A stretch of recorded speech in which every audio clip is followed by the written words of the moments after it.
नाज़रीन, मटियारी खां bureau chief गुलाम मुर्तज़ा शाह की रिपोर्ट मुताबिक मटियारी नेशनल हाईवे ते खंडो भरिसां तेज़ रफ़्तार ट्रालर ख़ौफ़नाक हादसे जो शिकार थी वियो।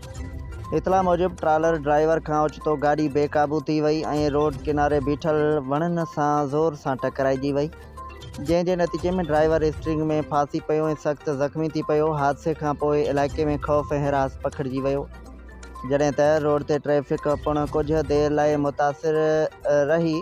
वाक़े की इतला मिलंदे ही रेस्क्यू 1122 मटियारी जे इंचार्ज इरशाद बुगटी ऐं संदसि टीम फौरी तौर जदीद इमदादी औज़ारनि सां गॾु हादसे वारे हंधि पहुती ऐं पेशेवरानी तरीक़े सां रेस्क्यू ऑपरेशन कंदे ज़ख़्मी ड्राइवर खे स्टीयरिंग मां ॿाहिरि कढियो।